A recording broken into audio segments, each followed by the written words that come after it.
They've been camping out at Rupp Arena in Lexington since last night. It is a packed house, better than 23,000 turning out in what could be a battle of two of the marquee players in the country. Aaron Harrison of the Wildcats and Marcus Paige of the Tar Heels.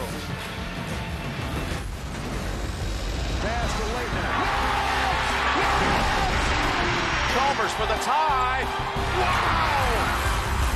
Oh my goodness! Michael Jordan. Big finish. Dreams to come true. Oh, it almost went in. As good as it gets. This a matchup of two of the winningest college basketball programs in NCAA history. The Tar Heels of North Carolina facing the #1 team in the nation, the Wildcats of Kentucky. Hi, everybody. I'm Marv Albert along with Greg Anthony. There is bad news, though, for Kentucky and their fans. Late Thursday night, John Calipari telling his team they have lost junior forward Alex Poythress for the rest of the season due to a severe knee injury.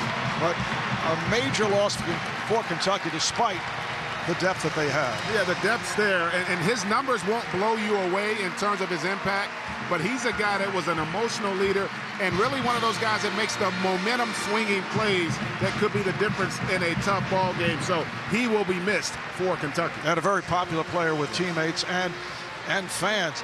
Let's take a look now at the AT&T Fast Analysis. And let's start with Kentucky from a defensive standpoint. Folks, this team is extremely long. At times, no one on the floor will be less than 6'6" in height. They're also very athletic, but most importantly, they're active. They attack you on defense, and they're going to have to do that today against the preseason All-American candidate and Marcus Paige. He's had his struggles at times offensively, but he's got to be the catalyst today, both with the ball and off the ball. Can he get that silky smooth scooting stroke going? If he does, maybe the Tar Heels get the victory. And Marcus has been saying there's something funky going on with his shot. North Carolina and Kentucky coming up. Seen here at Rupp Arena, a building with enormous history. And now Microsoft Surface takes us first on the court as we check out the starting lineups. For North Carolina, Kennedy Meeks with a major loss of weight off to a terrific start, averaging 14 points and 10 rebounds. J.P. Tokoto makes this team go and does it at the defensive end. Marcus Paige still looking to get into his groove, but a major concern. Here's Kentucky. This their first platoon. 6'10" freshman Trey Lyles starting for the injured Alex Poythress. They are very strong up front with Willie Cauley-Stein, Karl Anthony Towns, and the Harrison twins in the backcourt with Andrew at the point. John Calipari in his 6th season as head coach of Kentucky. He's taken 5 teams to the Final Four, won the national title with the Wildcats in 2012. And at the other bench, Hall of Famer Roy Williams in his 12th season at North Carolina. He's won 2 national championships, 1 at North Carolina and 1 at Kansas. The officials, Tony Green, Pat Adams, and Doug Shows. And we are set to go. I should say Roy won 2 at North Carolina. The Tar Heels at 6-2. They lost to Butler in the Battle for Atlantis tournament in the Bahamas. Lost to Iowa at Chapel Hill, while Kentucky at 10-0 in Madrid. They come off a very tough win against Columbia here at home. John Calipari said we had no energy. Columbia scores the first 10 points. They lead by 2 at the half, but Kentucky able to turn it and came up with the victory. They did, and Carolina off all of last week, finals week for them. Haven't had the kind of practice ordinarily you would get with a week off, but they're going to have to be in sync here today against the Wildcats. And North Carolina, as always, in blue. Kentucky in home white. And it's controlled by Kentucky's Andrew Harrison. And Carolina comes out immediately in a 2-3 zone. to try to confuse the young Wildcats here a little bit to start. This is Aaron Harrison missing out a three, but the tip is put home. Town, the 6'11" freshman, but late back. And that play there was the signature of North Carolina. For years, they were as good as anybody at attacking you after a make. And that was an example of it. That's an area where I think Carolina can have some success in transition against Kentucky because of all that size. The question, though, can they contain that defensive backboard? They struggled all year to do it. Kentucky is as good, if not better than anyone in the country at attacking the offensive glass. Johnson able to get down court in a hurry. Offensive foul is called on Andrew Harrison. Mark, take a look at this just on this play here. Really, Marcus Hayes did, I thought, a good job of selling that. I didn't think that Harrison had extended the elbow, although the call does go for Carolina. And this is Marcus Page, junior out of Marion, Iowa, right outside of Iowa City. Tokoto, an excellent passer. Had the ball knocked away and stolen. It's a 3-on-1 for the Wildcats. Beautiful move.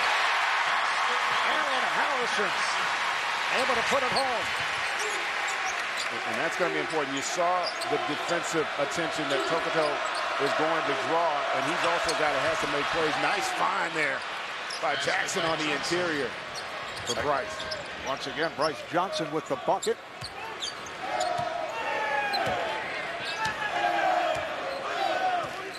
Kentucky, a team with overwhelming size and depth, particularly up front, with a number of NBA prospects, which is usually the case with the Wildcats. Off the steal, Meeks.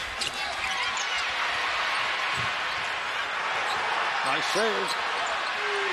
Jackson.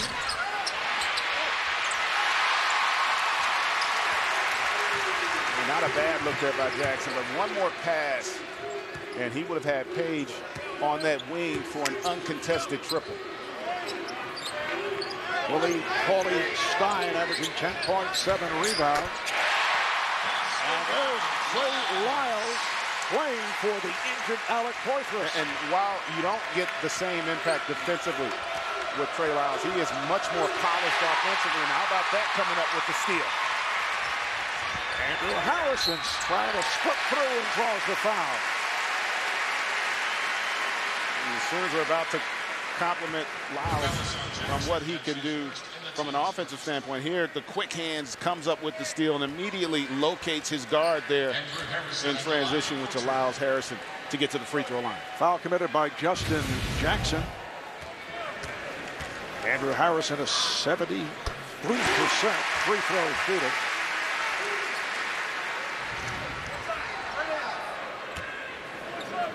Averaging 7 points, shooting only about 39%.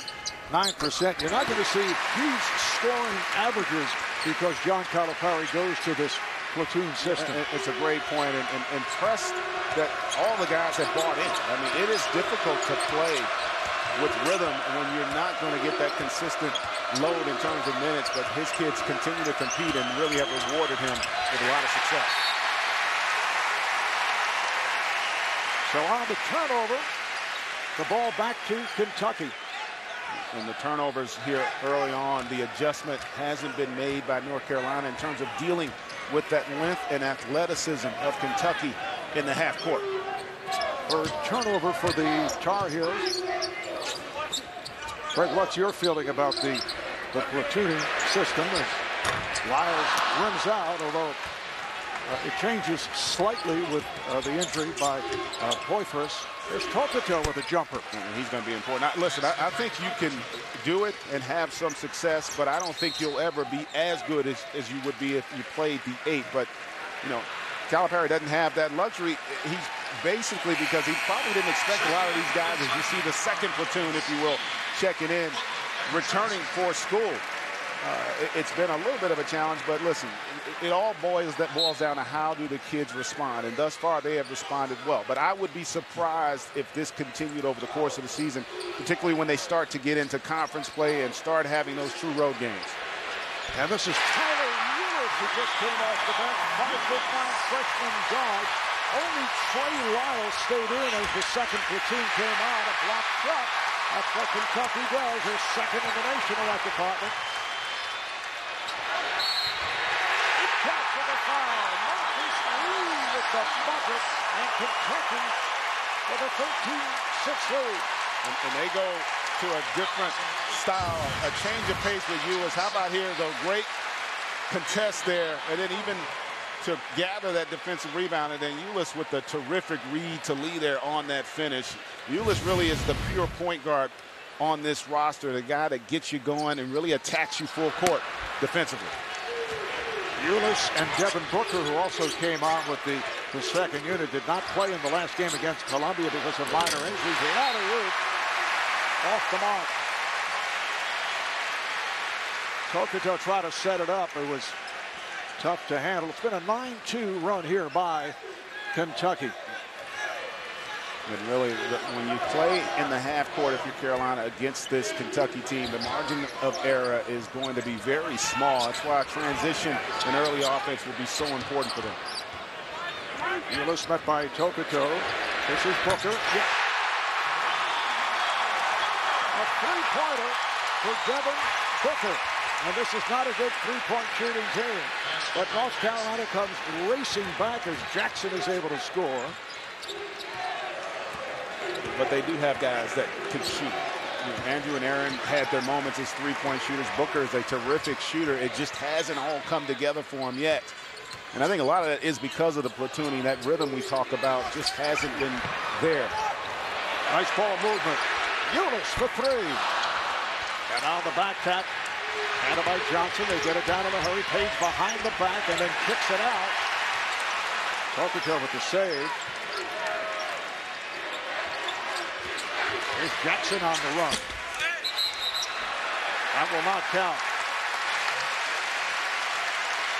Offensive foul is called, and a timeout taken. And Carolina struggling defensively right now. Kentucky, a team that hasn't shot the three well. Well, that hasn't been an issue for him early on here. Kentucky rolling.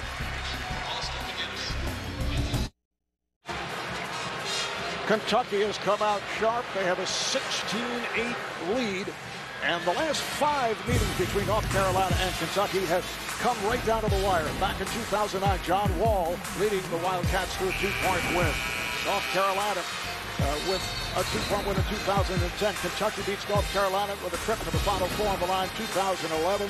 Anthony Davis blocks a shot late to give Kentucky a 1-point lead. And last season, Marcus Page with 21 second-half points to lift the Tar Heels to a 5-point victory. The all-time record 23-13 in favor of North Carolina. Marcus Page had a terrific game last year in Chapel Hill. He had 23 points, 21 in the second half, and J.P. Tokoto 7 of 10 for 15 points.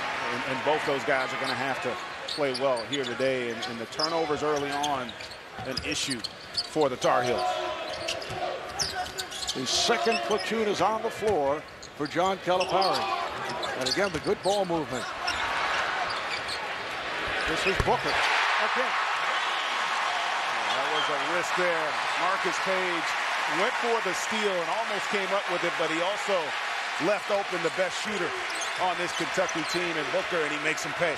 Second three for the freshman, Devin Booker. There's Page on a fadeaway, way off.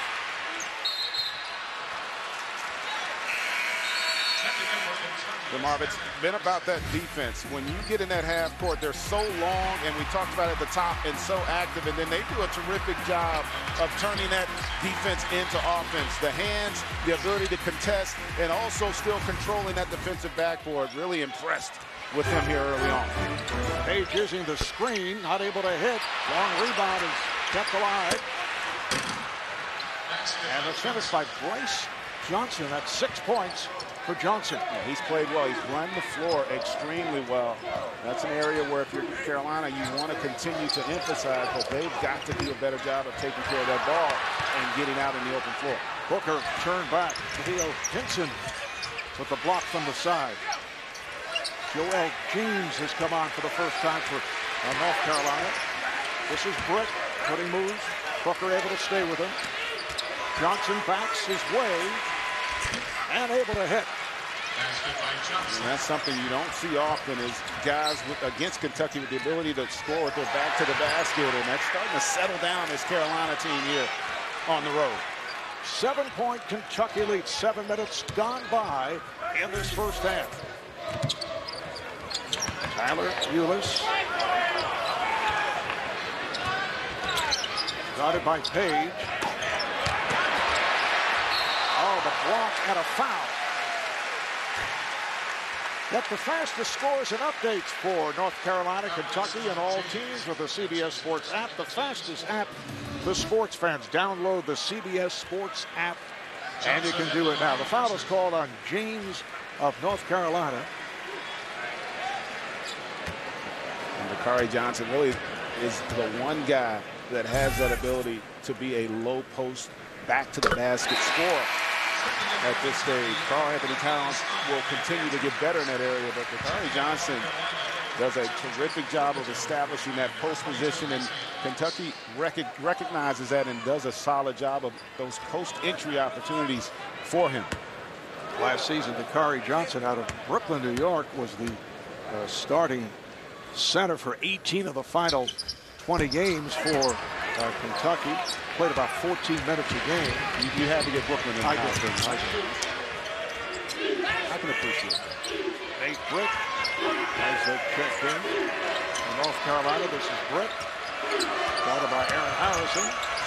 Britt goes to the right hand and is able to hit. Nate Britt at one point was ambidextrous in terms of his shooting. Now he's switched from shooting left-handed to right-handed, although Greg, he still shoots free throws with his left hand. Can you relate to that at all? No, I've seen big guys do it because typically they're shooting the ball in the paint.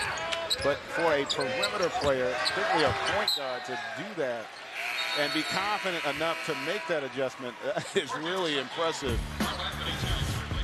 I mean, folks, you just don't see this every day. And not a great shooter, but again, even to still have the confidence to make that adjustment, and he's going to have to be a difference maker on the defensive side here for Carolina as well. Another player who has pulled that off is Booker. Comes up short, but draws the foul. Tristan Thompson, who played his college ball, an All-American at University of Texas, now with the Cleveland Cavaliers and playing very well. He made the switch, and he's done it successfully. He went from left to right. Yeah, but he's shooting 2-footers.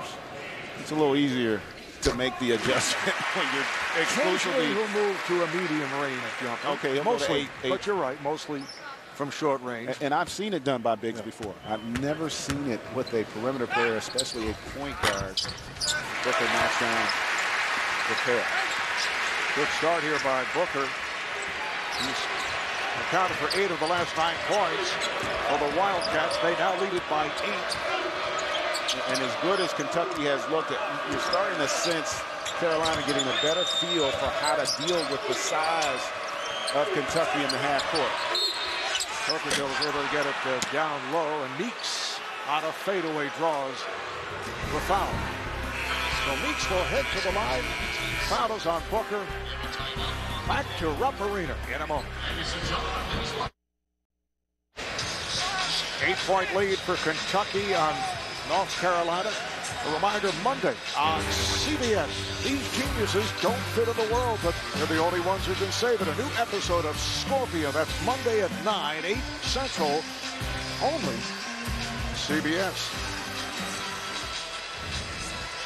When we talked about a team that's really struggled from beyond, but the two guys who have shot it pretty consistently all season for Kentucky have been Ulis and Booker, and they've gotten good looks in rhythm here to start this game, and that's a huge boon if you're John Calipari. That's the one area, as you can see, where they have struggled mightily on the season. Boy, if that starts to go consistently, lights out. You mentioned Ulis being very successful from three-point land. He's now total of 9 for 17 from 3. So Kennedy Meeks on the line. Touched on earlier the fact how much weight he has lost from a year ago. in total nearly 50 pounds since he arrived at Chapel Hill, and he's had an excellent season. Off the steal.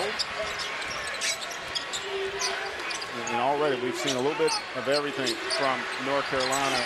As Tokoto able to knock down that triple. We've seen the 2-3 zone. We've seen the man. We've seen the 2-1-2 extended full court pressure that forced the turnovers. And all of a sudden now, Carolina, as I said, getting a rhythm back in this game here in Lexington. Yes, Sports Navy has won the last 12 straight. So the Cadets looking to stop a losing streak that actually began when the current group of players were back in grade school. Substitutions for Kentucky. Harrison's back on the floor. Willie Cauley-Stein is in there. Alley-oop does not work. Kept alive by Cauley-Stein. Cauley-Stein able to pack it home. Andrew Harrison was in heavy traffic and was able to get it back out. And the issue really that's been the same all season for Carolina. I mean, that defense was as good as you can play, but they give up the 2 offensive rebounds there that ultimately Kentucky's able to convert. Apparently a delay of game called on Kentucky. Marcus Lee returns, as does Devin Booker, who's had the hot hand, including 3 from downtown. Light pressure being shown here by the Wildcats. Pinson moves it across. There's Theo Pinson firing one high off glass. The freshman from Greensboro, North Carolina. North Carolina's connected on their last 5 shot attempts. And you're starting to see, as we talked about, the rhythm offensively, the comfort level now with Carolina at attacking in the half court. Tar Heels within 3.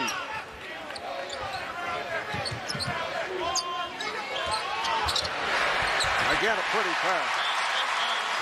How about Devin Booker with 10 points, this time able to score on the cut. Yeah, good job moving without the basketball there, and solid execution by Kentucky. There's Britt looking for the angle. Tokoto. And that pass knocked away. Good play by Bakari Johnson. Ulis. And a foul. Ulis with a nice find there off the dribble drive for Bakari. And talk about Ulis, really the true point guard on this team. And I'll tell you what, it looked like the defense was set there on that possession. They just don't get the call. Does Carolina. Isaiah Hicks picked up the foul. And here's Bakari Johnson back to the line. Carolina 3 at the line. What a Roy Williams with a platoon of his own. Yes. And both teams tend to play a lot of guys, obviously. Carolina is shooting the ball exceptionally well here in this game. It's just been the turnovers and the second chance opportunities that have kept Kentucky in the lead here. And you see the pressure on the inbound. Shooting has not been a strength for either club. North Carolina, in fact, only 28% from the field in that loss to Iowa, and they bounced back quickly against East Carolina. That shot by Tokoto way off. And last touch by Kentucky. That one's a little bit forced there by Tokoto on that shot. You see here with the contest, and they're going to say that that's off of Bakari Johnson there. Willie Cauley-Stein back on the floor. And Johnson looks to set up. A reach-in is called. It is on Ulis. See John Calipari not pleased with that call. 9:20 remaining in this first half.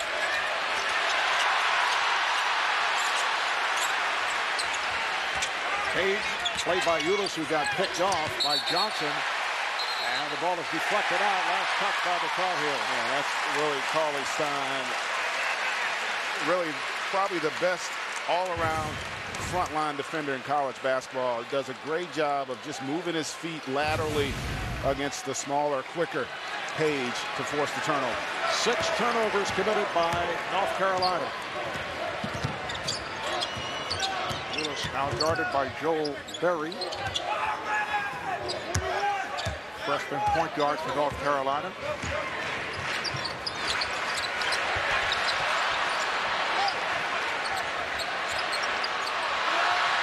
Johnson's pass had to be saved by Cauley-Stein. 5 on the shot clock.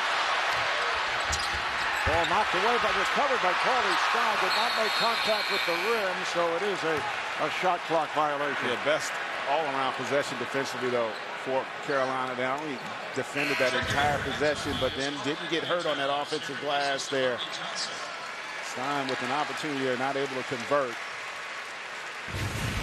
Karl Anthony Towns returning, coming on for Dakari Johnson for Kentucky.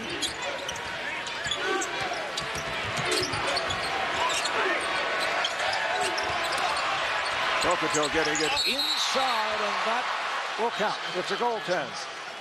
So Bryce Johnson with the bucket. He now has 10 points. And when they've been able to get the ball on the block, they've had success. And clearly, as Towns comes over from the weak side to goaltend, but when they've been able to feed the post consistently in the half court, they have gotten rewarded.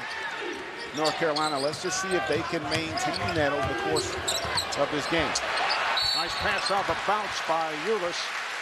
And Willie Cauley-Stein fouled. He'll go to the line. Ulis, just a great feed. Nice little give and go action there between he and Cauley-Stein to get him to the line. Foul on Bryce Johnson. Cauley-Stein has improved his free throw shooting from last year at 48. He's up to 63% at the line. And there you go again, Mark. You have that ability. Why am I always blunder?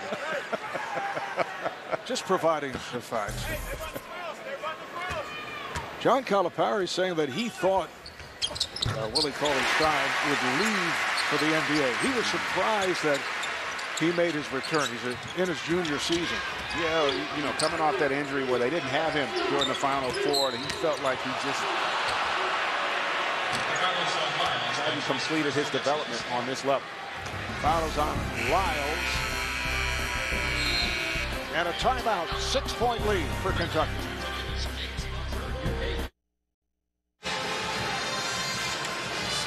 Excellent shooting for two teams not noted for their shooting ability. 10 of 17 from the field. And how about 9 of 14 for Kentucky? The odd stat, or lack of a stat, no block shots to this point by the Wildcats of Kentucky. They haven't, but I think you got to credit Carolina. I think they're starting to establish their identity. They're getting away from the three-point shot, and I think that's been critical to their success. They only took 7 threes in that win over Eastern Carolina, and your ability to make shots oftentimes is determined by the shots you take, and the shot selection much improved in this game. They've gotten to the rim, they've gotten out early in transition, and they've developed a rhythm here offensively, even though Kentucky is also shooting it at a high level. How about North Carolina? 6 for their last 7 from the field over the last 6 minutes. Yeah, and you see that defensive field goal percentage allowed by Kentucky. And for me, again, I get back to the discipline that Carolina is showing here. The shot selection is better. If they can take better care of the basketball, they can have success. Bryce Johnson, who hit his first 5 shots. And off the battle for the loose ball, a foul on Kentucky. And we talked about the energy and activity of Kentucky coming in. Carolina starting to display a tremendous amount of activity, winning some of these loose ball battles, being the aggressor here the last 4 or 5 minutes. Foul on Booker, that is his second. Oh, what a play on the inbound. Page getting it to Johnson, who now has 12 points. And a terrific screen was set there by Tokoto to free him up there on that baseline out of bounds. So the Tar Heels are within 4 at the line. Beautiful move by Willie Cauley-Stein, who has 7. Oh, it's stolen! And The foul is called. Cauley Stein looking for the emphatic stuff. You see the screen here on the baseline on the previous play, but then Cauley Stein, beautiful finish and execution, but then Cauley Stein, after the offensive rebound here, playing the passing lanes. That's just impressive when you think about a guy at 7 feet tall with the kind of lateral quickness and change of direction ability that he possesses. That's one reason why this Kentucky team defensively has been so impressive. To'oTo'o committing that foul. Tuesday night, 10 Eastern. It's a conversation unlike any other as elite women in sports share their perspective on today's hottest topics. Don't miss We Need to Talk. That's Tuesday night at 10 only on CBS Sports Network, the 24-hour home of CBS Sports. 9 points now for Cauley Stein. He leads Kentucky in scoring, averaging 10 points along with 7 rebounds. 7 minutes to go in this first half. Jackson, that shot deflected short. Tar Heel still with it. To'oTo'o changed his mind. Jackson gets it down low. This is Meeks. Backing his way. Crowd looking for an offensive foul as Karl-Anthony Towns went down, but no call. Yeah, I thought it was the right no call. I thought Towns tried to sell that by falling. Great strong move there, I should say, by Meeks. There's Lyles. Kept alive by Lyles, and he will go to the line.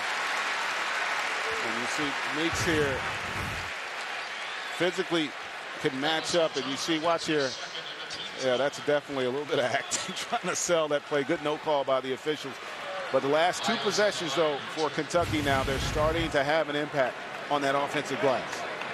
Foul committed by Bryce Johnson of North Carolina. That's his second. So here's Trey Lyles, who is in the starting lineup in the absence of the injured Alex Poitras, who is out for the rest of the season. An emotional scene here earlier with all the Kentucky players wearing warm-up jerseys, and the guys on the bench still have them on, wearing number 22, Poitras' number, and many fans in the stands doing the same. This kid is really just connected with the Kentucky faithful and with that group. And another offensive rebound there by Towns. They double up on Towns. Andrew Harrison on the drive. And the tip. Put home by Marcus Lee. And you see Poitras there. And this is what allowed Kentucky to play for the national championship last year. At times, their best offense was a missed shot. And that's what's starting to happen here the last few possessions for the Wildcats. Britt off the step. Couldn't put it home, but it is put down by Kennedy Meeks.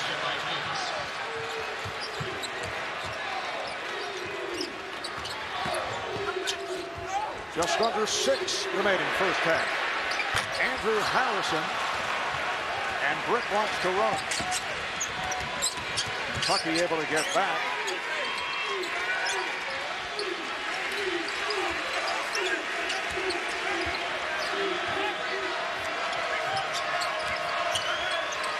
A shot by Britt. This is Lee. Beat the Tar Heels down the floor. Yeah, Kentucky giving Carolina a little bit of their own medicine there. Great kick-ahead pass there for Lee in transition. Page changed his mind, looking for the jumper. And as Meeks looks to block in a foul, it is on Towns. That's his first. So let's take a look at Towns away from the basketball. And you see a grab there by Towns, but I'm not sure about that call. So it is double bonus situation. And I don't think the fans like that call either, Mark. Excuse me, double bonus the other way when Kentucky's at the line.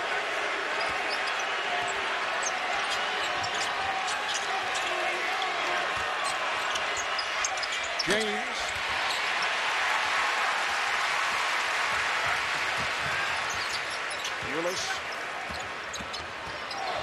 Fearless finding space and then set it up.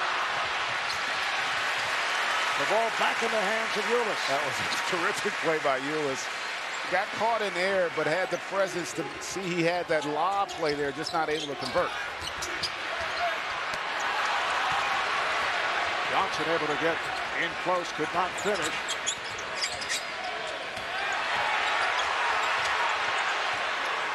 Benson having a little trouble with the handles there on this possession. And they have not been able to get Marcus Paige going here in the first half, yet to convert a field goal. Pinson's pass picked off. Paulie Stein tried to set it up with a lead, had very little room. He had Booker to his right, and a timeout taken. Kentucky with a 38-29 lead on North Carolina. Coming up on AT&T at the half, Adam Zucker, Seth Davis will get you caught up on what's going on today in college basketball. Seth will tell you about 10 things that he has learned so far this season. That's coming up on AT&T at the half. Greg, I know you have maybe 2 or 3 things. Yeah, I can't add that. I can't go that high. But I'm going to start with Duke and their freshmen. As heralded as any class in the country, they've been impressive. Arizona, you don't get a chance to see them out west, led by their freshman phenom, Stanley Johnson. And the Big 12 just continues to show consistency. You had an opportunity here in Lexington to see this Texas team coming here. Even though they lost, they didn't have their point guard, Isaiah Thomas.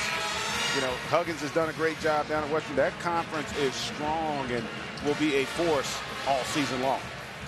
Now to see North Carolina in the double bonus situation for Kentucky. Tar Heels facing pressure once again. Page being doubled. Crowd wanted to travel. And on a deflection ends up out of bounds. And that's exactly, if you're Kentucky, what you want. You want to speed. Even though Carolina wants to play fast, they didn't want to go that fast on that possession, and they made Carolina there and forced them into a difficult opportunity. Even though they had numbers, they had the wrong guys trying to convert on the numbers. 9th turnover for North Carolina. Kentucky with 5. Coming up on 3 minutes remaining, first half. And there was contact. Andrew Harrison on the drive, fouled by Hicks. Isaiah Hicks called on the foul. Aaron Harrison, sophomore out of Richmond, Texas, just outside of Houston. The hero of last season's Final Four run. 3 straight clinching three-pointers emerging as Kentucky's Mr. Big Shot. Monday on CBS, a special holiday episode of NCIS Los Angeles, full of surprises. Everyone will be talking about it. It's a jolly new NCIS Los Angeles. But it says right here, Monday at 10, 9 Central, only CBS. It's that time of year, the holiday season. Now, Mar, the one thing about getting to that free throw line for Kentucky, it allows them to set up their pressure full court defensively, and you've seen Carolina struggle with this at times. I should point out, you mentioned the holiday season. We'll get a shot eventually of the pants that you have selected to go along with your CBS apparel this afternoon. There were a few comments from people. I hope they were positive. Neutral, let's say. And Marcus Paige with his first bucket. Aaron Harrison, quick look. Just when you get Paige going with a nice attack at the rim, then Harrison, who's also had his struggles offensively, comes down and drills the triple. 12-point lead for Kentucky as they come up on 2.5 to go in the first half. Tokoto off the spin, and he draws the foul. Take a look at Kentucky here in transition. Just a great job of coming across and reading the defense there. You see how Tokoto commits to that penetration, and it allows the brothers who have that terrific chemistry to read one another and get that triple to fall. Foul committed by Aaron Harrison. Kopitar, a 74% free throw shooter. And Roy Williams making a couple of changes. Kopitar was a guy like Cauley Stein who had his troubles at the free throw line a year ago, only around 50%, much improved in that area, although unable to convert on the first. Justin Jackson has come back, and Jackson Simmons, a senior out of Western North Carolina, making his first appearance of the day. Kopitar hits 1 of 2. Big stretch here for Carolina from a defensive standpoint. 12-point game.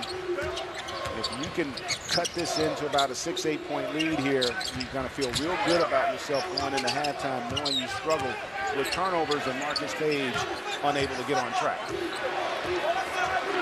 Tyler Ulis running the team at the point, although Andrew Harrison is on the floor. Ulis gets it out. He swung it to Aaron Harrison. Biggest lead of the game. 8 points for Aaron Harrison as he hit that 3. And conversely, this could be an opportunity if you're Kentucky to put this thing out of reach. So really important minute 45 here for both teams. Page splitting through over the shoulder pass to James and knocked out of bounds. Last touch by Aaron Harrison. Yeah, nice find there, but just unable to gather on that possession was Joel James. And reset for Carolina. Trey Lyles checks back in. Aaron Harrison sitting down. Offensive foul on the Tar Heels. It is on Joel James. And again, you know, Karl Anthony Towns didn't get the benefit on a couple calls earlier. There he does as he draws that offensive foul. Joel James goes 6'10", about 280. Began last season as a starter for North Carolina, then injuries set him back. Minute and a half remaining. First half. Marv Albert, Greg Anthony. We're at Rupp Arena in Lexington, Kentucky. And that will be a traveling violation called on Andrew Harrison. Yeah. Lost the ball, carried out of bounds, but also traveled. And one thing you do notice, though, with Kentucky, when Ulis is in the game, their offense seems to have a lot better rhythm. When he attacks the rim, he's attacking to set up his teammates. And the Harrisons tend to do it more to try to create opportunities for themselves and then their teammates if they can't get it. And that's a little bit different way to go about it. Ulis so quick and very, very tough. Page stopped by Ulis, got a piece of it. Tar Heels keep it alive. Simmons could not hit, then it's tipped home. Huge basket there for Carolina just to try to stem the momentum here of Kentucky. 12-point differential, final minute, first half.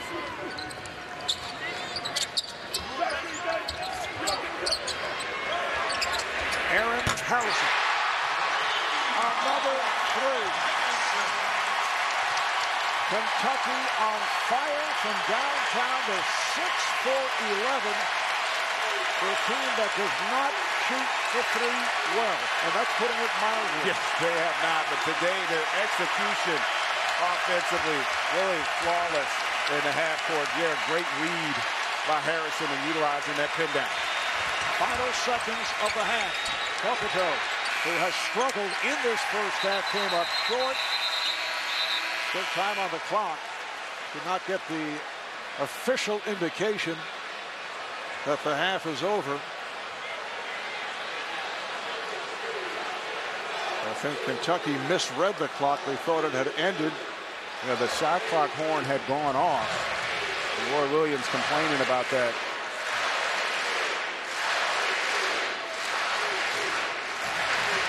Right now the clock shows 7.6, but that's not correct.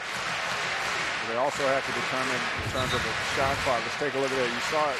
The clock's off. And the clock just froze. So they have to determine whether or not there was, or how much time was still on the clock when Kentucky got possession. So here's Kentucky, Greg, with 49 points against North Carolina. In the game this past Wednesday against Columbia, 56 points for the entire contest. Let's take a look here. The clock's at 9. Let's see where it stops. It stops right there. I'd say probably about 1.5 seconds, roughly, left on the clock. The officiating crew, Tony Green and Pat Adams and Doug Shows over. And it's always tough to determine because we're going slow-mo. There we go. We're going real time here.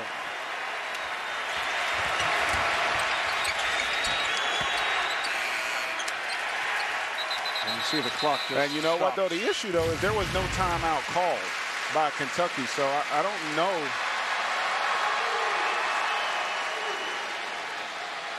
If you can then reward them possession, because they basically threw the ball down the floor. And that's what Roy Williams is talking about. He said, look, they didn't call timeout. They were trying to advance the basketball. That should be the end of the half.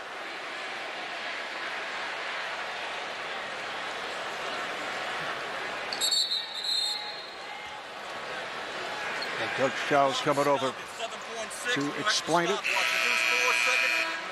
Went off right down there. Kentucky's basketball going this way with 4 seconds. It'll be Kentucky ball from their backcourt, and they've determined 4 seconds remaining. That is a huge break for the Wildcats. That's plenty of time to get an opportunity, especially with a guy like Ulis. All right, here comes Harrison. Aaron Harrison fires.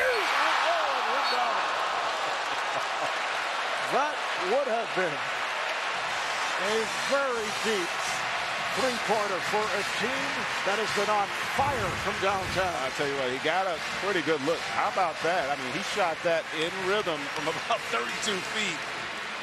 Almost knocks it down, and that would have possibly been a little too much for Carolina to overcome on the road. But as it is, it does not. And let's see if the Tar Heels can regroup. Kentucky with a 15-point lead here at the half in Lexington. Now let's go to Adam Zucker in our New York studios. Congratulations. A 15-point advantage for Kentucky as we head to the second half. Marv Albert along with Greg Anthony. A very impressive performance by the Wildcats in the first half. And John Calipari was concerned after the announcement of the season-ending loss of Alex Poitras, a very important player for the Wildcats. He didn't know how his guys were going to react because he felt it was a very emotional situation. Well, you know what? They reacted with probably their best half of basketball offensively. And, you know, they've done the job all season defensively. And they did it again in this game. They've been able to turn over North Carolina. They forced 10 turnovers in that first half. That led to 13 points. And that activity is one way you can get your rhythm going from an offensive standpoint. But what also, for me, has been really impressive have been their ability to knock down that three-pointer. How about for a team that shoots under 30%? They're 6 of 12 in this first half. And really credit Tyler Ulis with a lot of that. This guy's got 4 assists there in that first half, no turnovers, and those 4 assists all led to three-point makes. You see the excellent shooting. North Carolina also has shot well, but the 6 of 12 from downtown really stands out for a team that shoots 28% during the course of the season. Now look at our Microsoft Surface first half statistics, and we're ready to go here in the second half. And 2 things are going to have to happen. You know, in terms of the rebounding, Kentucky's going to have some impact there, I believe. But if you're Carolina, you have got to do a better job of taking care of that basketball. And secondly, you've got to get Marcus Page going offensively. You have the feeling he's lost his confidence? I don't think there's any question. He's far more tentative in his decision-making and even his attack with the basketball. And that's a huge issue when you're talking about the best player on your team. So North Carolina in possession. This is Page, guarded by Ulis. So Ulis starting this second half as John Calipari continues to shuffle the rotation. Page lost possession, then recovered. Here's Johnson. Rebounded by Meeks.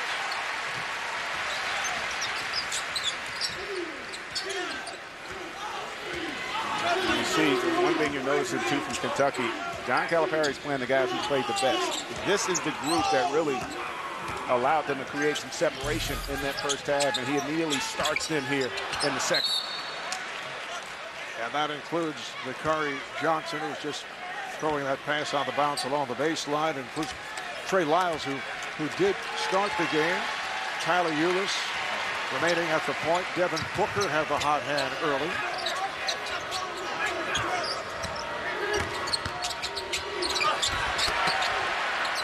Is that a block shot by Kentucky? It was a block shot. If it was, that's the first of the game for a team that is second in the nation in block shots. Meanwhile, Lyles called for this foul. And a good job by Dakari Johnson coming over on the weak side. You see Lyles there catches him across the forearm there. And Johnson, who was terrific, really the one bright spot for Carolina in that first half, going 6 of 7 to the line. So Kentucky is second in block shots. Do you know who leads the nation in block shots? Are their colors red? Yes. Is there scarlet in there as well? It is UNLV, the alma mater. Greg, of course, the point guard on UNLV's 1990 championship team. What I recall most, you played the entire season with a broken jaw. My junior year, most of it, yeah. And there's something, you saw that extension of the pressure there by Carolina to force the turnover. And then again, there's where they had success. Remember early in that first half, Carolina was really good at running after makes and misses, and it hurt Kentucky in terms of transition. And here, that kick ahead there, before the defense can get set, allowed for the attack there from Carolina. And Ulis called for the foul, and now there will be changes made by Kentucky. Willie Cauley-Stein has checked in with Karl Anthony Towns, the Harrison twins. As Carolina takes a timeout, having difficulty inbounding. Kentucky with that 49-35 lead, early second half. All right, Greg, let's take a look at the AT&T Fast analysis, kind of a revisit from your earlier point. We felt coming in that Marcus Paige would have to put his imprint on the game, and unfortunately he has not been able to get it going. Only the one made field goal here in that first half, and just not having the kind of game that he's going to have for this Carolina team if they want to have a chance here. And he's the first to say that he just feels he's off. There's something funky going on with his shot. Perhaps he says he's not holding his follow through. Here's a steal. Paige was reaching in. There was no call, but now the foul is called as Andrew Harrison took it to the rim. First of all, you can't be lazy with passes across the court against the length of Kentucky. You can't play East-West basketball, if you will. You got to be in attack mode off the dribble towards the paint. Otherwise, they're going to get deflections and steals. And, you know, getting back to Marcus Paige, one of the issues, and me watching him, is that his shot determines how he plays. If he's not making shots, it's affecting the other areas of his game. And as a junior, you can ill afford to have that when you're the best player on this team. Your best player can't be your question mark. And right now, as terrific a career as he's had, that's been the issue for Carolina. Justin Jackson coming back. Call for the foul after Paige tried to knock it away from Andrew Harrison, who now has 6 points with those 2 free throws. Biggest lead of the game for the Wildcats of Kentucky. Here's Paige. Yes, a 3 from Marcus Paige, and let's see where he takes that shot from here on in. Great point, and a terrific play design there, and Meeks with a nice delivery on the cross hand and cross-court pass. Keep in mind, last year against Kentucky, Paige had 21 in that second half in the win. Oh, what a move by Harrison. Andrew Harrison. He has 8. Brother Aaron has 11. And again, after a basket, Carolina, and a great look ahead there by Paige. Johnson continues to run the floor, and they have hurt Kentucky consistently with their bigs being rim runners. Kentucky not doing a good job of transitioning from offense to defense. And on that goaltend, make it 15 points for Bryce Johnson. Got off to the quick start. Nice touch. Trey Lyles in the starting lineup and has seen much playing time. He now has 5 points in all.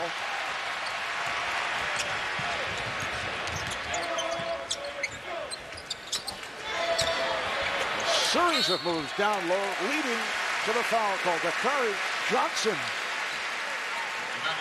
Finale and reunion show. That'll be Wednesday starting at 8/7 Central, only CBS. Curry Johnson, a sophomore who has slimmed down and is a guy who's very effective running the floor. Averaging about 9.6 rebounds this season, playing about 18 minutes a game. Yeah, I mean, those numbers, if you project out, are spectacular, really. And he's that one guy at this stage that consistently can score, gets back to the basket, and he also does a great job of drawing fouls in his post game as well. Nate Britt back on the floor. Coca-Cola. Try to get it on the bounce, could not. Here comes Andrew Harrison, met by Marcus Page. And that's 2 possessions, opportunities where Joel James has had catches but could not corral them at the rim. Wide open 3. The putback. Lyles with 7 points.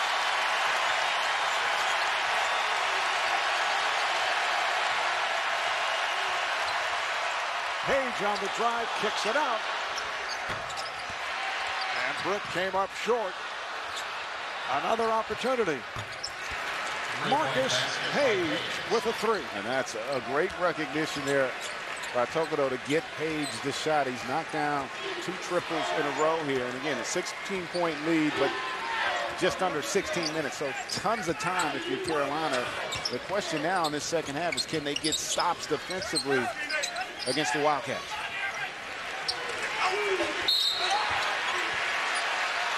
And that call away from the ball. It is a holding foul on Britt. And Kentucky hasn't always shot it well this season, but one thing they do well is attack that offensive glass here. Lyles with the putback.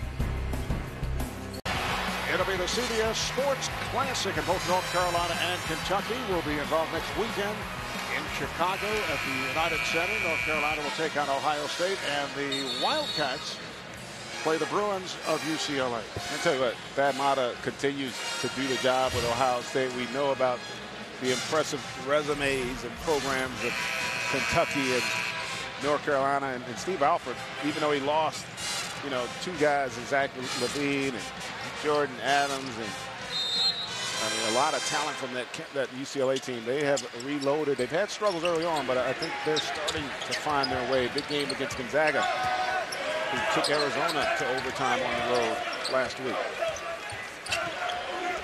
Coming up on 5 minutes gone by in this second half. Ulis.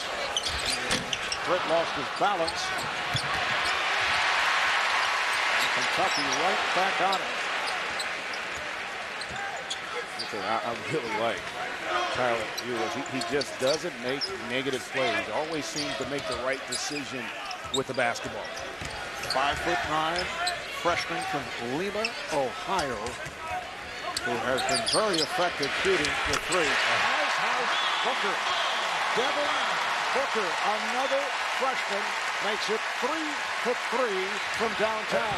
And the half-court execution by Kentucky. I mean, just good job of screening and also good screen recognition there by Booker. And as mentioned earlier, Kentucky shooting coming into today from 3-point range just 28%. Wild running hook by James. And a foul is called. It is on Kentucky. It is Marcus Lee picking up his first. Yeah, I mean, you know, good job in terms of trying to come up with that defensive backboard. But, you know, Carolina, look, you're not having one of your better days, but they've shown flashes in this game. And they'll get a dead ball foul there on Harrison. Number 2 on Andrew Harrison. And now Willie Cauley-Stein comes on for Marcus Lee. Cauley-Stein has had a solid game. Page handles against Ulis. There's Page for 3. Yes. So he has hit 3 of 4 from the field here in the second half. 3 of them have been from downtown. Booker with the save. Ends up in the hands of Page. Toe-to-toe. And his passes have been off here today. He came into the game leading. Beautiful fast break bucket. Carolina in assist, but that was an unforced turnover, and then a great job with Johnson running the floor, and Ulis with the delivery for the dunk. Dakari Johnson with 7 points. And this crowd on its feet.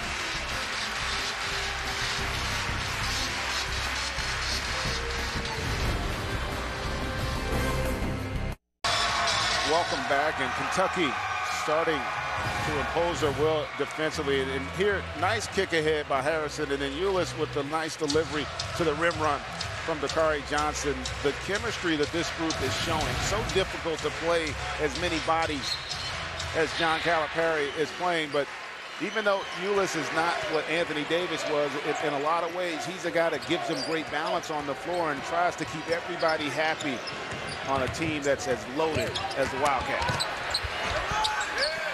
Strong move as North Carolina. Berry, who just came on, able to score. North Carolina, despite trailing 64-48, shooting 50% and close to 60% from downtown. Britt on that foul, his second. Yet they're getting blown out. Well, the two things, they're getting killed on the free throw line. You know, they're minus 13. 17 of 21 is Kentucky. They've only attempted 6. And then the turnovers, you know, 13 turnovers that have led to those run-out opportunities for a team in Kentucky that you cannot give those many opportunities to. Devin Booker called for the traveling violation. So North Carolina back in possession. Joel Berry, freshman, 3-time Mr. Basketball in the state of Florida.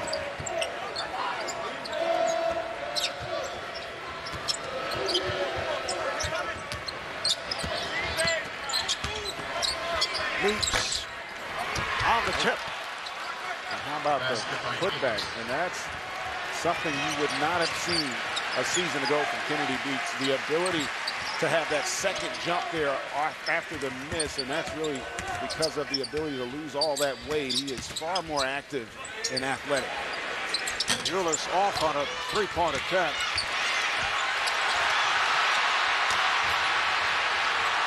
Off the scramble, Britt kept it alive. And the foul is called on Dakari Johnson as Joel Berry went right out of it. And, you know, as good as Kentucky's been, 14 points, not insurmountable. Great effort here. How about the block by Meeks coming in, showing again that athleticism, and then in the open floor here with the attack is Joel Berry. John Calipari and Kentucky officials last night and earlier today asked for fans here at Rupp Arena to be respectful to North Carolina. There's obviously a cloud hanging over the fortunes of the Tar Heels, the revelation of the investigation by a one-time federal prosecutor and several media outlets who have claimed that North Carolina has kept football and basketball players, primarily football and basketball, academically eligible through classes that were, quote, called bogus. And North Carolina officials are now waiting for the result of an NCAA investigation, plus outside investigators hired by the school. And the one-time federal prosecutor who made the charges says he does not feel that head coach Roy Williams had anything at all to do with this. We talked about it earlier with Roy, who's saying what a sad situation it is for him and the school, and obviously all this is certainly hurting the recruiting process, but we all have to wait and see what the finale is on the investigation. Yeah, you know, I definitely want to comment on that, but we'll wait here as Carolina showing some fight, cutting it down to 12 here against Kentucky. CBS Sports college basketball coverage is sponsored by Jared, the Galleria of Jewelry, Microsoft Surface, and by Buick. Celebrate the holidays by experiencing the new Buick. The Kentucky lead over North Carolina is down to 12. At one point, the Wildcats led by as many as 19. As we headed to commercial, we were talking about the charges and some of the statements that were made regarding North Carolina and their academic program. And I know you had some words to say about this. There's no doubt that there was an issue in terms of the academic fraud that was committed. But in terms of the basketball program, you keep in mind, Roy Williams was at Kansas when this stuff is alleged to have all occurred. And the fact that there has also been accountability. You've had over 20 officials who've lost their jobs. The chancellor of the university, great block there. What a block by Towns. That was impressive. We saw it's literally similar to the one we showed at the top where he comes over and provides the help and then just times it beautifully there. He could have literally grabbed that one out of the air. Beautiful play by the big fella. But listen, there's been accountability. The chancellor's lost his job, the academic, I should say the athletic director, and countless others. And the process still has to play out. But I don't necessarily think it's fair to just say that this is a problem that Roy Williams had. They're suffering as a program. They lost 6 of the top 8 recruits they ran on this year. So there's a price to be paid. And there's another turnover committed by Kentucky here. They seem to have just lost their mojo a little bit. The energy and activity not nearly as good as it was as that first half was ending. And you can see Carolina's confidence starting to grow here with plenty of time left in this game. And it began with Marcus Page beginning to hit shots early on in this third quarter. That's Page with it, a rainbow, and the tip by Meeks. Meeks getting inside on a box out, and it's down to a 10-point lead. 8 unanswered points by the Tar Heels. This is by far the best stretch that they played. And to your point, Marcus Page has done the job. Beautiful find there by Harrison, able to get inside for that finish. Aaron Harrison finishing with the reverse. This is Vincent owing glass. I don't know if that was the intention, but he's able to hit from three-point land. Kentucky's lead is now 66-57. And it doesn't allow Kentucky to build momentum. They just score on one end, and then immediately you're able to push it back down and get that triple in transition. 10 minutes to play, second half.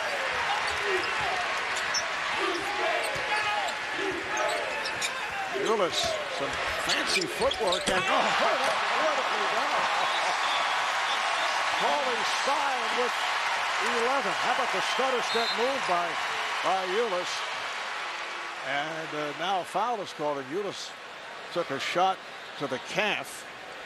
But we talked about, and let's hope the young man's okay, because he is so important to what Kentucky likes to do on both ends. He really changes the pace defensively. This looks a little more serious. I couldn't tell if he caught a knee to it or if he clamped or it's the hamstring. Let's take a look at that. Moving a little bit better now. Oh, that just kind of buckled on him a little bit there.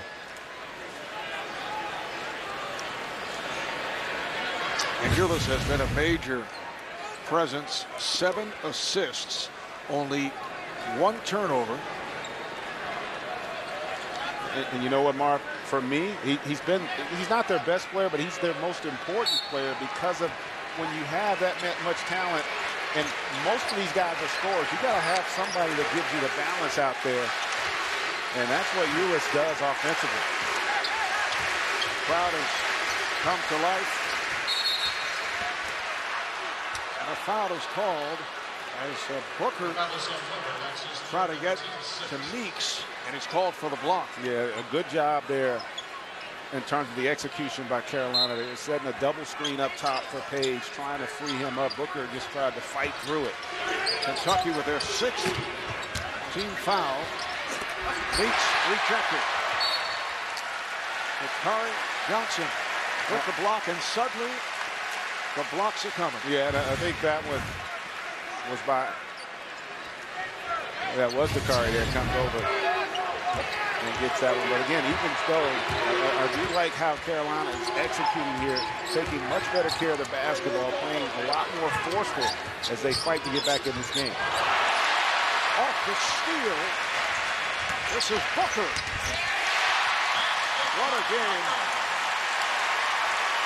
for Devin Booker, the freshman from Grand Rapids, Michigan. Perry not able to hit. Ball back to Kentucky. And suddenly things are returning back to the Wildcats. Yeah, as soon as you start to compliment Carolina on how good they were offensively, there they get the turnover. Page gets into traffic and gets double teamed, and Kentucky with a terrific job of making you pay. That's one area that they seem to have improved, their ability to turn those mistakes into opportunities in the open floor. Isaiah Hicks checking back in for the Tar Heels. Just under 9 minutes remaining, second half.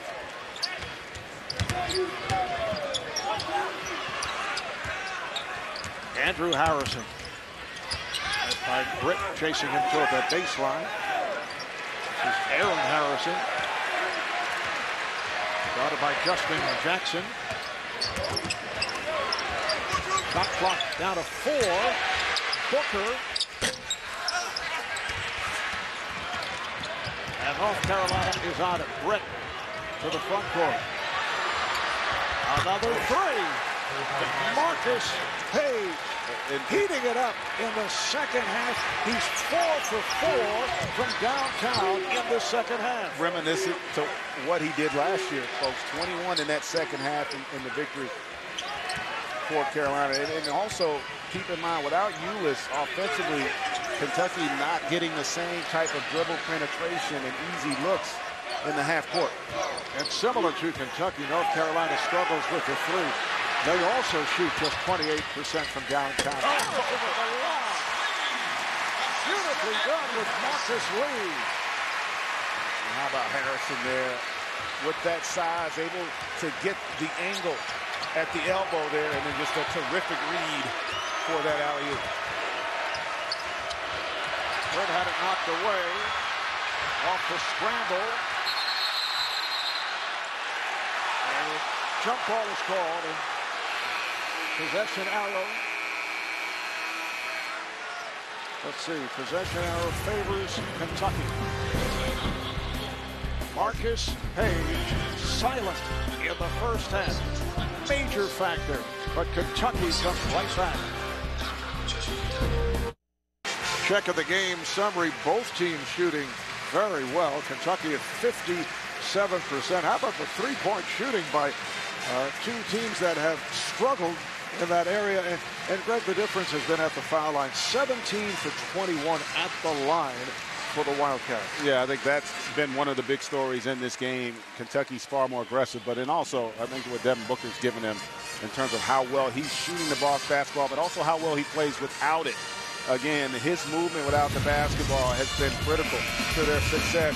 No doubt about it, their best shooter in terms of range with the three-pointer, but he doesn't dominate the basketball, and I think now you're seeing these guys understanding that strength. Now, he's had a couple games this year where he shot it well, but not against elite-level competition like he's seeing with Carolina, and that is a really positive sign when you factor in the loss of Poitras for this young Kentucky team. Devin Booker with that good outside touch, and with his range, spreads the floor. He's a guy who can play the 2, can play the 3, and has been outstanding here today. How about North Carolina? They have been criticized in some quarters for lack of toughness. Certainly not the case here this afternoon. They've been physical, and I think they've matched that physical toughness of Kentucky. But they just have not had the overall balance in terms of the impact. Oh, Booker with the setup. Foul is called on Kentucky. And you can see that Dakari Johnson is upset. He's looking for an explanation. It's his second foul. So 1-1 coming up for North Carolina. It's Desmond Hubert. 6'10" senior, has not played much today. And way off, got a piece of the glass. So the ball back to Kentucky. And did not hit the rim, so an opportunity lost because Carolina so infrequently able to get to the line in this game, but it does allow them to set that press, and they're able to come up with a turnover. off the steal, but shot was blocked by Cauley Stein. And again, even though he missed that free throw, it was a dead ball, which allowed Carolina to set that press, and then great effort there by Cauley Stein and Tokoto, but Carolina will maintain possession.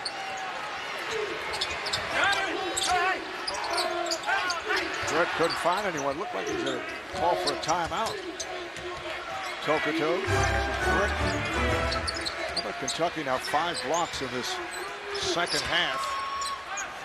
Britt open for 3. That has not been a friendly rim. Well, they shot it well. You think if he'd gone lefty on that one, maybe it falls? It's Tyler Ulis back on the floor. Ulis kicks it out. Able to swing it.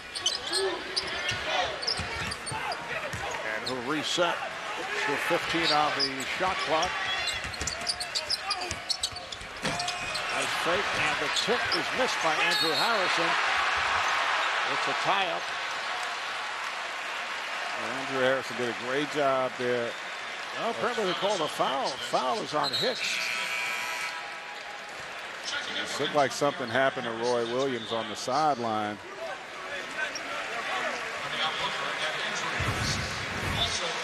Take a look, top right corner here, guys. You see him right up here.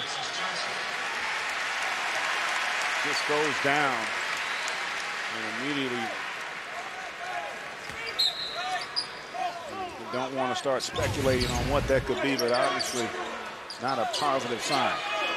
It appeared as if it were a brief fainting spell. We certainly hope Roy is all right. He's back sitting down now.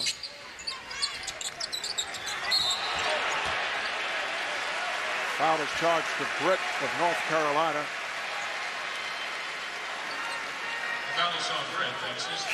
Roy Williams, one of the great coaches in the history of college basketball, Hall of Famer, 12th season at North Carolina, 27th as a head coach. He's won 2 national titles, reached 7 Final Fours, 3 at North Carolina, 730 wins in all. And Trey Lyles looked good. That's 9 points for Lyles. There's Britt making his way into a crowd and he's turned back and he's fouled. Foul committed by Aaron Harrison. Yeah, but you look at this Kentucky group, they're going to miss Poitras, but with Booker and Lyles, they're 2 guys from a skill standpoint with that ability to shoot it at a high level. Boy, it really just opens up all kinds of possibilities for John Calipari. And Greg, with Poitras sideline, the 2 platoon system began to change here today. He had Lyles out there with both platoons. And you wonder, how do you maintain happiness with a roster that consists of 9 McDonald All-Americans? We'll get back to that in a moment, because I know Dave Letterman would be very upset if I did not read the fact that on Monday, Dave's all new with Emma Stone plus a top 10 from the Heisman Trophy winner. And then Craig counts down to his final show, all new Monday, only on CBS. But Calipari's answer to all that, really Cauley Stein off the lock. His answer regarding the 2 platoon system. But you wonder if once you get down to the big games, and get back down to Mark Carter. Carter Stein puts it away again. Doesn't work if you don't stay to a 7 or 8 man rotation. Well, you know what? There have been teams that have played 10 guys before, not necessarily 2 platoons, but they're having a lot of success with it. The kids have bought into it, as you can see that great play by Cauley Stein. With the denial on the post, and comes up with the steal as well as the timeout. And Kentucky hitting you with one of those impressive spurts. How about this emphatic finish by the big fella?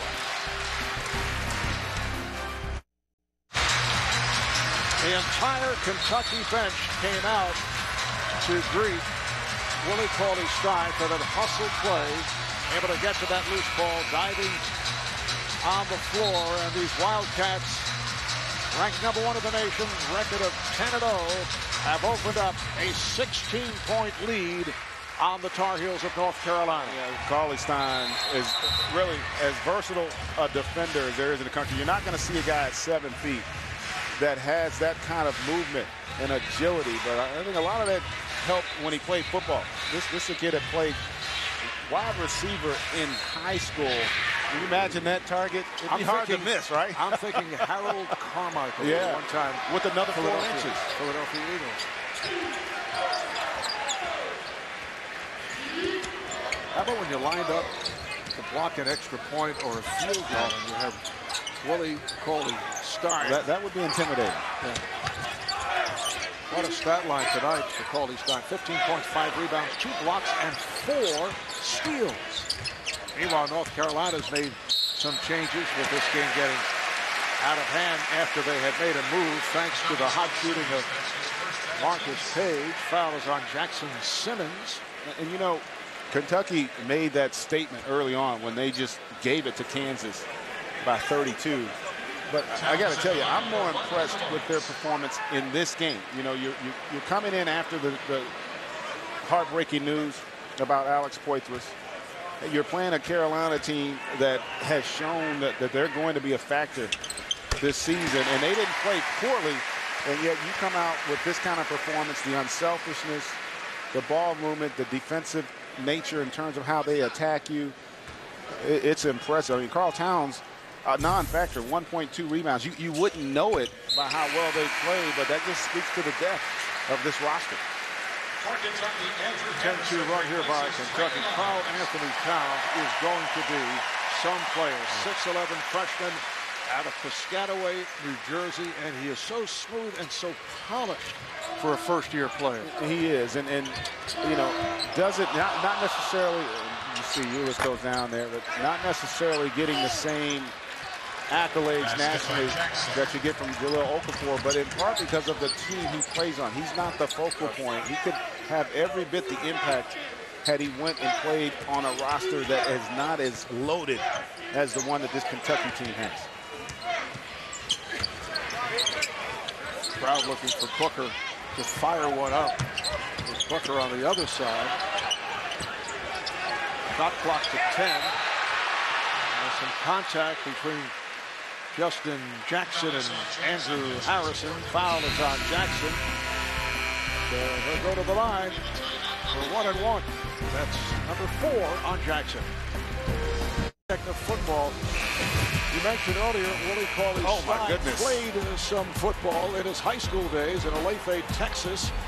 That's Willie as a wide receiver. And look at it. Oh, here he is lined up against. I think he blocked that point for a field goal.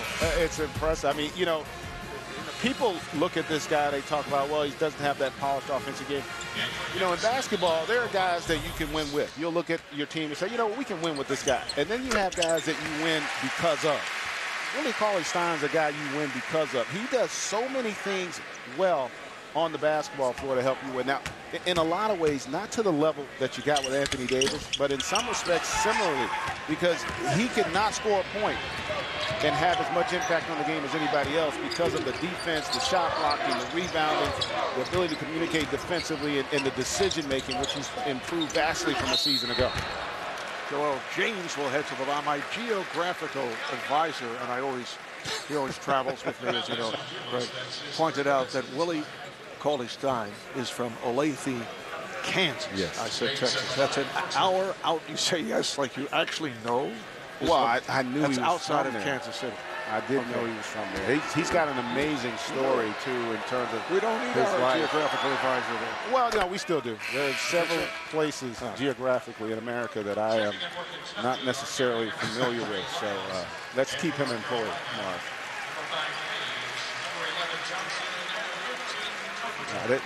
These are two teams moving forward, though. Listen, everyone knows how great this Kentucky squad is, and I think they will continue to get better. But for North Carolina, even if they lose today, there's something positive. Listen, Marcus Page started to look like Marcus Page offensively, and if that happens for this team, they're going to be a factor, no doubt about it, in the ACC. That guy is so important to their success.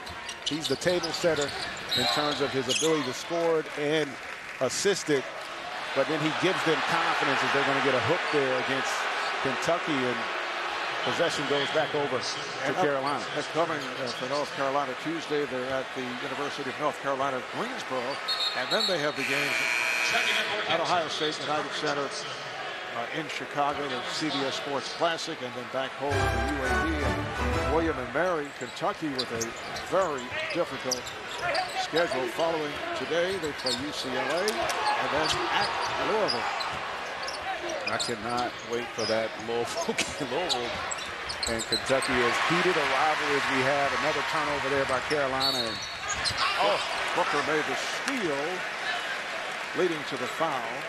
Aaron Harrison unable to finish with the harm there, but we'll get to the line. But it's that's going to be a heavyweight battle when those two teams. You talk about two schools and programs and communities that don't like each other.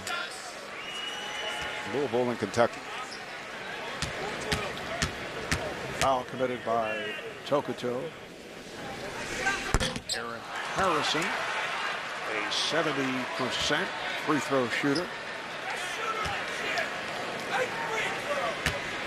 Kentucky headed to a record of 11-0. North Carolina coming in at 6-2. The last game is last Sunday at home. They beat East Carolina by 44 points. The East Carolina coach, Jeff Lebo, the one-time Tar Heel star, said when I saw they had lost to Iowa a couple of games back, I had tears in my eyes. I knew what we were in for. And that was exactly what took place. Yeah, that was really an impressive performance on both of them. And Carolina is a good defensive team as well. I mean, they've had some terrific stretches this season, just have had their struggles in making perimeter shots. Timeout is taken. It's an 82-66 lead for the Wildcats. All right, here are the key remaining games on the schedule for Kentucky. Who do you see as a possibility of defeating the Wildcats? Well, in all honesty, I think everybody's going to have an opportunity. The SEC is down, there's no doubt about it, but you're always going to get the best on the road when you're the #1 team in the country. UCLA is going to be a challenge. I'm looking forward to that one next week, neutral site, but then also that Louisville game that we touched upon. And Florida is a much better team than their record says. They've had a lot of struggles here early on, but I do think Billy Donovan's going to get that thing turned around. They'll be a factor once conference play gets going. Euless got a bank at home, and the ball knocked out of bounds by North Carolina. We're down to 2 minutes, 5 seconds remaining in this second half. I know Seth Davis in the studio took a shot at my Syracuse Orangemen. He said they will not make the tournament. That was one of his the 10 observations that he had. What is your observation about Syracuse? Seth, it's very early in the season.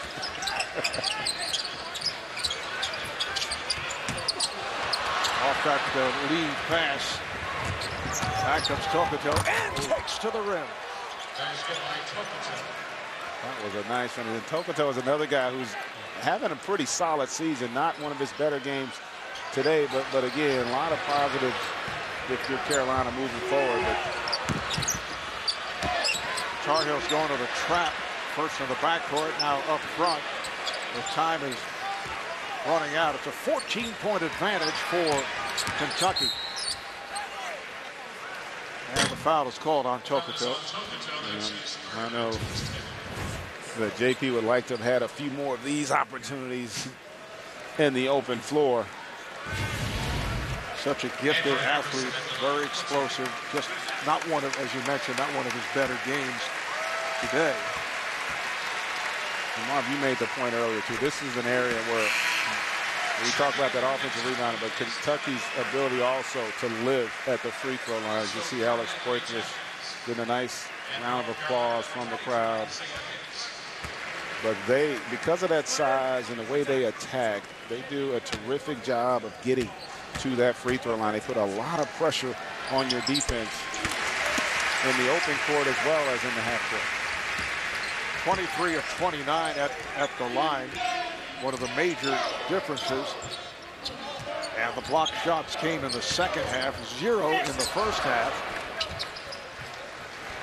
Basket by Hicks. Hicks able to get inside. We're in final minute.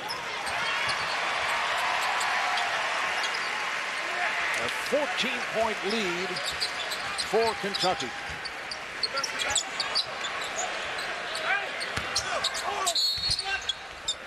Move made by Willie Cauley-Stein, who has been outstanding.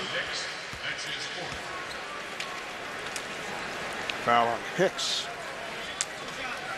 Thanks to our producer, Jonathan Siegel, our director, Jim Cornell, and statistician Brian Taylor.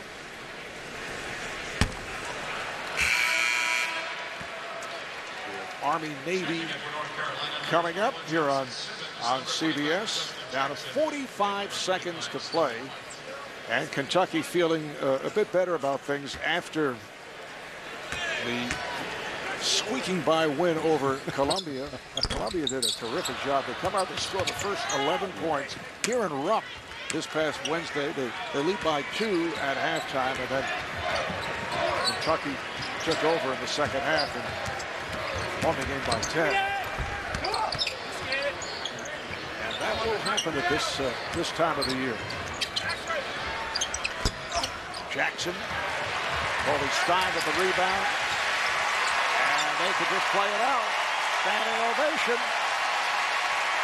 from the 23,000 at Rupp Arena in Lexington.